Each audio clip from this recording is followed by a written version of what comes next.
Like I said, I'm a stay-at-home mom. I have two boys at that time. They were 6 months old and 4 years old, and I had just moved here from Tennessee, and I didn't have any family or friends here. I didn't know anybody. And my husband's job takes him away from the home pretty much every weekend, Thursday, Friday, Saturday, from February through November. He does NASCAR. It's a horrible job. So, Ross, you NASCAR? Yeah, actually I do enjoy the one, so I've embraced it. But he's gone, February through November. So a typical home party or fair that occurred on the weekends, it was not going to work for me or for my family. But I was determined to do something for myself. I needed to get out of my house and talk to some adult women desperately. I go stir crazy if I can't get out. And the extra cash didn't really hurt either. So I had just purchased my first farmer when I decided that I wanted to join, and I hadn't even gotten it in the mail yet. But I knew that it would be something totally fun and that I could do it. So I joined in March 2008, almost 4 years ago, when Cincy was very unheard of in North Carolina. I believe I was around the 45th consultant here, and now there's well over 3,000. But there are still so many opportunities to share this product with people. I still get, 3/4 of the people have never heard of it, so it's still very unheard of. I had no desire when I joined to recruit a single person. That was not on my radar. And I didn't recruit anybody until about that fall, but I did 3 in that 1 week, and I was kind of freaking out, not knowing what to do. I didn't have any upline with me. My upline was in Texas. My sponsor didn't do much, so I didn't have a lot of support close by. And if you've been around for more than 2 years, you know how blessed and lucky we are to have the great training resources that Cincy provides for us. So for my first 3 recruits, I built a team slow and steady. And by the next fall, I had a team of 16, and I promoted to a director.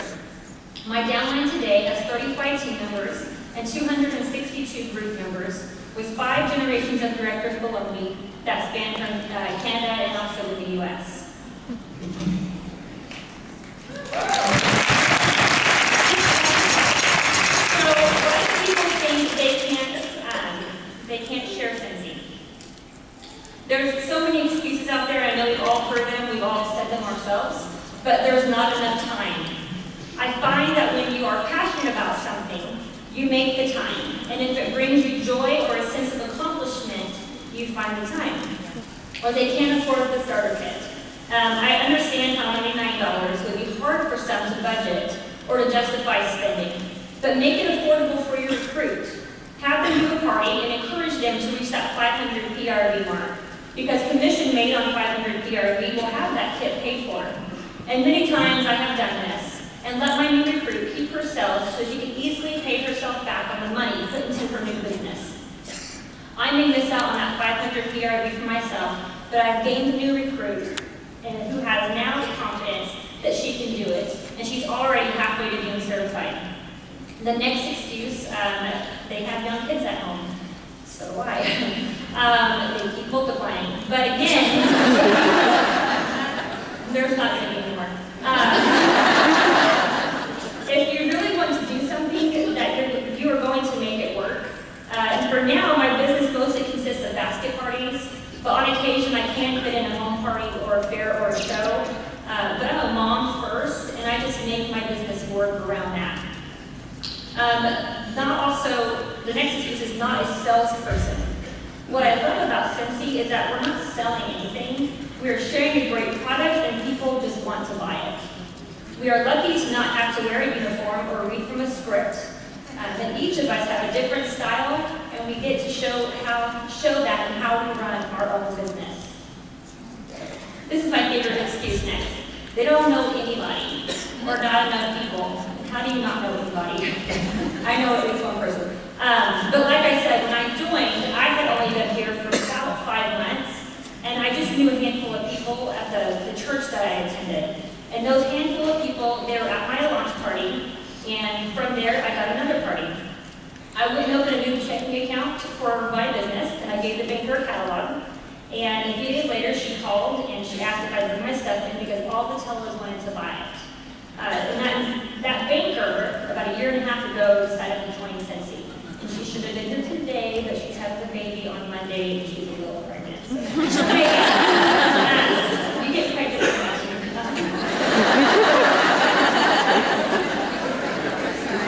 they're taking the head, no, we don't. So for every excuse we give ourselves, there is always a solution. So how do we succeed? Well, first of all, you want to set yourself up to succeed from the very beginning. Scentsy provides each of us with a great tool. So how many of you have opened up your startup guide? Do you read it and do you still use it? I actually purchased the brand new startup guide whenever they release a new update, and I'm assuming we're going to get another one soon that I will be purchasing as well. But I do that so that I can be informed on all the new policies and all the tips. But on this startup guide on page 4, the very first thing it says, launching your business, it all starts with a goal. So, let's see, there's a great quote, and it says, winners compare their achievements with their goals, while losers compare their achievements with those of other people. I'll say that one more time, because I had to read it at least 50 to figure this one out. But winners compare their achievements with their goals, while losers compare their achievements with those of other people. So I think the worst mistake that we make is to compare ourselves with other consultants and where they are at in their own business. You don't ever want to compare yourself to the person next to you. But write down your goal. More importantly, you want to have realistic expectations. And you want to use your startup guide, because starting from that page 4, it has kind of a natural flow to it. It helps you develop your goals in a natural way. But we don't start our business expecting to be a director in 2 months.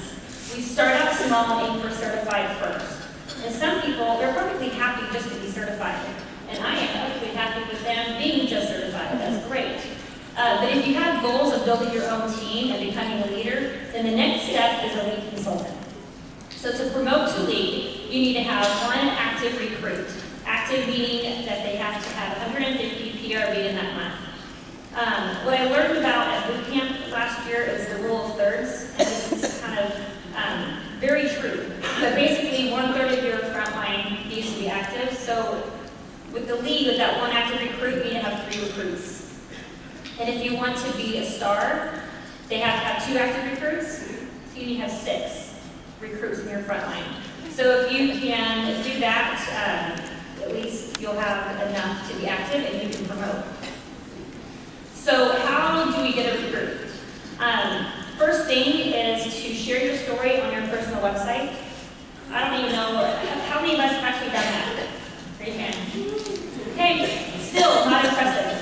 Not very many hands. I mean, there's maybe a 4th of us have hands up, maybe even 1/8 of us. This is the easiest thing that you can do to get a recruit. I've had 2 just because I did that. People go online, look up Scentsy's corporate website, they plug in their zip code, they want a local consultant, and what did they give me? 5 consultants, random search. I was the only one that had a story and a picture on my website. It's not a fantastic story, and I haven't updated it in about 2 years. But I had a story, it made me a real person. And they decided to join just because of that. Never met them before. So evening, first thing you should do, go home, do your story. Start with what you can afford. You don't need a ton of inventory or even head-to-toe Scentsy wear in order for you to succeed. If all you can afford is a cent of a month subscription, then invest in that. But more importantly, be sure that you use it. Don't let those tear-off sheets go into the trash, and use those bricks for the next month and a half, and the bars to make samples and hand out all your tear-off sheets into every person. I love to do small shows. The big ones kind of scare me, but I love to do small ones. I love to do the small holiday church, like craft bazaars, and like the smaller county arts and craft fairs. One reason is because it fits into my budget. Usually those booths are under $100, and I can afford that. But what I like most about the smaller ones is I can spend more one-on-one time with the customers that stop by And because of that, I can usually get a recruit out of that. Next is to know your business. This is going to be so important, especially now with these new extension lines that are coming out in March. All of us need to know our business and all of our business. If you can't even answer the basic questions, like what type of wax do we use, what is the wattage in our warmers, or even the hostess system, the hostess reward system, if you can't explain that hostess reward system, you won't get very far with your own business. The back of your startup guide has all of these potential questions, all the frequently asked questions in the back of that. Open it up and read it and refresh your memory so that you can let people know and get those recruits on the right track. So lastly, recruit others like yourself. Recruit your best customers and your hostesses. So it's not really about how big your front line is, it's about how strong your front line is. Quality over quantity. I've learned that there are 3 kinds of recruiters. So there's those that talk you to joining and make you feel like you have to do it. Or the consultant who tells you how much you should join Sensi, but it's okay if you don't. Or the consultant who balances each of these techniques. I'm guilty of the one that gives you an easy out. That's something that I try to work on with every potential recruit or anyone that I talk to. I want them to be excited. And if you're excited, it's going to give you, it's going to give them that same excitement. Because those are the recruits who will still be around years later. They're going to be growing their teams right along with you. So I don't have a huge front line, but about 80% of them are active on any given month, and I'm pretty excited about that. And that's because I recruit others who are like me, passionate and motivated about their business. So my best advice for joining or recruiting is to start with yourself. I have to recruit myself at least 2 to 3 times a year. I think Sensi understands this and gives us spring sprint in the winter after all the craziness of the fall has died and convention in the summer, once all the spring and summer hype is over. How many of us are burned out by January after that fall? It's just crazy. Yeah, I saw like one hand, but I know you're lying for more. I need kind of a timeout, and you have to recommit yourself. Because if you're not committed, you are not going to get anyone else that same excitement. So these are usually the times when I do that with my own business. So last spring sprint, I went to Hilton Head, and I saw this to be true in my own team. Because most of my team who attended spring sprint last year, they came home and had a recruit in the first couple of weeks after spring sprint. And that's because they took their excitement from this wonderful training and new product launches, and they showed that to their customers, and they recommitted themselves. So there's another great quote by E. Joseph Kosman, and he says, in honor of football next week. Yeah, next Sunday. Football. Sorry. All right. So he says, "Do not quit. Hundreds of times I have watched people throw in the towel at the 1-yard line, while someone else comes along and makes a fortune by just going that extra yard." So I'll repeat that one more time. It says, "Do not quit. Hundreds of times I have watched people throw in the towel at the 1-yard line, while someone else comes along and makes a fortune by just going that extra yard." And this is so true. If you find yourself discouraged, take a breather and time out. Go back to why you love this company and products and recommit yourself. And don't let someone else come in behind you and finish what you already started. I challenge each of us to leave here today and make the goal of finding that new recruit. Show them your excitement and passion, and they too will have the same excitement.